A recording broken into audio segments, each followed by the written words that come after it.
Hey guys, it's Lunar Shu here, also known as Mossman. Today I wanted to share with you guys my RTA tier list. This is for ML5s specifically, and let me just get right into it. I probably won't really be going over the unseen tier, but if you have any questions, feel free to leave a comment and I'll try to answer it in a timely fashion.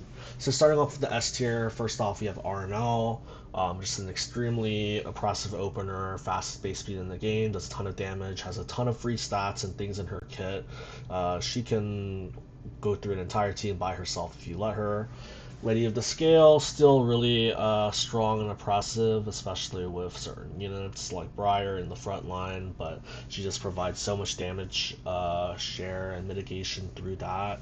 She has a cleanse on her S3, and the um, buff that she gives to the whole team to do extra fixed damage just adds up to a lot. She's still very annoying to deal with.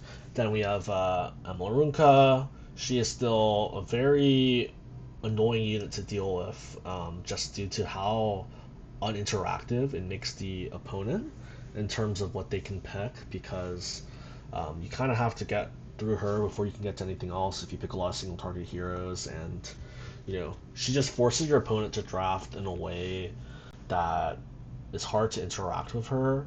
And I think any hero like that that's kind of draft warping is extremely impressive.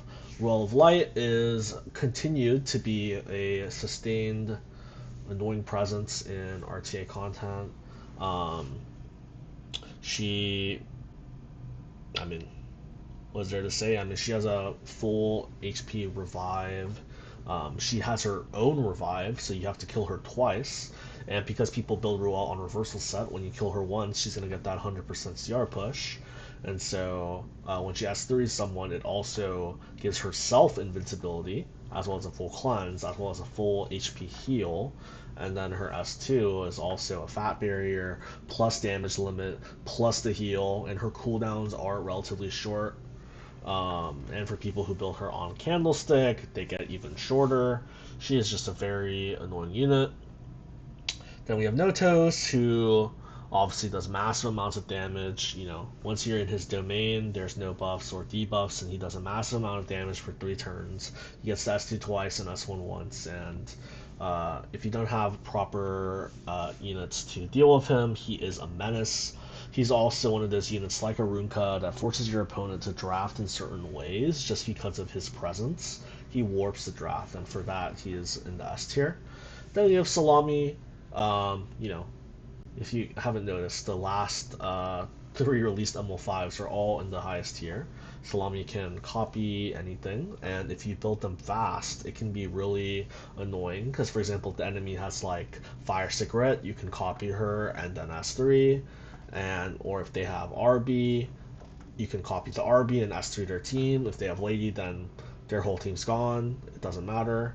She just creates really annoying situations, and if you pair her with like revivers, it is so oppressive. And then finally, we have Emil Yolha, another reviver, who gives the superhuman buff, which will increase the max HP by double. And she is also a unit that is pretty annoying to deal with. She has the cleanse for her team as well as the heal. She can bleed, and yeah, that superhuman buff can be really strong. Moving on to the A tier, RB is just a really strong damage dealer. He is good into a lot of the heroes in the game, and if you don't have a way to really deal with him, he can kind of just destroy your team single-handedly. Next, we have Briar Witch.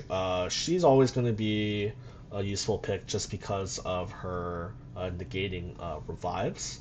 But obviously, she's a strong opener. She pushes the team with the renewed wall, and then she strips buffs and does the unbuffable and defense break for your AoE damage dealer to decimate their team. So she's definitely good.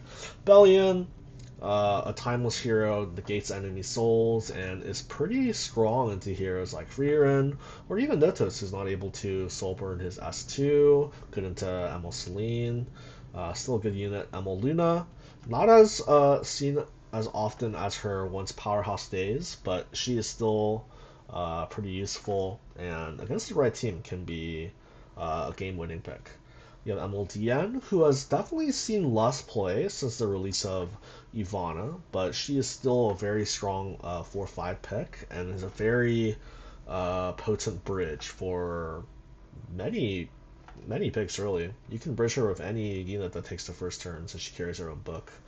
We have ML who people have kind of been using as a opener for Freerun mostly, but you can also use her with Zio to really debilitate and debuff the enemy team.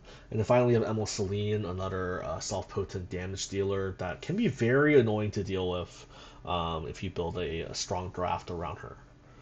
Okay, moving on to the B tier. These heroes are kind of more niche in general, but can definitely still be strong when picked in the right draft. We have Lone Crescent Bellona, good damage dealer, useful into heroes like Notos, Balian, and whatnot, since she has her own evasion and she scales pretty hard.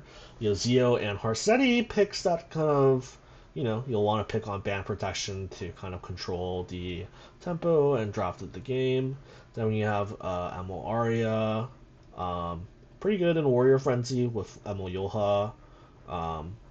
Hard to really debuff her. She does good amounts of guitar damage. Maid is useful into heroes like Renok or Ludwig. And then we have ML Polly, which is for the anti fighting spirit and focus units. And then we have ML Tenebria, who I don't like picking because she can get 15%, but if you land your debuff, she is still a potent pick. And then finally, we have the niche tier. Yeah, these heroes are just very specific case heroes that you'll pick, but they're not bad if you pick them in their niche. Like LHC, you can pick into heroes that have like a guaranteed extra attack or counter attack. Dark Corvus can be useful in Harsetti games. DDR can be Zeo Bridge. ML Shirun you can pick with Renok or against Cigarette. LRKs you sometimes see as mitigation to free run drafts. ML Ball is for anti-cleave. Solly, anti-focus. Teiyu, Zeo Bridge, Strays. If for some reason they don't have any units faster than him, you can just pick him to kill something, or you can bridge it with something. MLK pretty rare, but you can pick it into drafts against like Freerin or Tori, where the fixed damage can win the game and they don't have a reviver for some reason. Roana is just a bridge for openers. SPA is a bridge for openers. Yuffie is for anti-bridge that rely on CR push. MO Hua is good against really low damage compositions that can't kill her. Cabal is mainly for Briar, but can also be used with other openers that have built crit chance. ML Ross is nowhere nearly seen as he used to be, but he can still be a good damage dealer. MY Syria, if you want to pray for counters, she can be good. ML Ilnov has seen better days. There are just other knights that do her mitigation better, and she just surprisingly doesn't mitigate much these days, but you can still pick her sometimes. FCC, kind of similar to Maid, good damage reduction, but pretty rare. ML Leica, very rare pick, but she does have extinction, so if if your enemy has like, 1 DPS that, is supposed to carry them, you can just soul burn them and extinct them and they're not coming back. I will point out she does do a lot of damage to the targeted unit, but she does peanut damage otherwise, so keep that in mind. ML Para sometimes you can see in niche drafts versus Notos, and finally ML Senya can be some niche anti-cleave. That's going to be it for me today, guys. If you have any questions, if you want to ask about any of the heroes, or argue that I'm dumb, just leave it in the comments. Thanks for watching.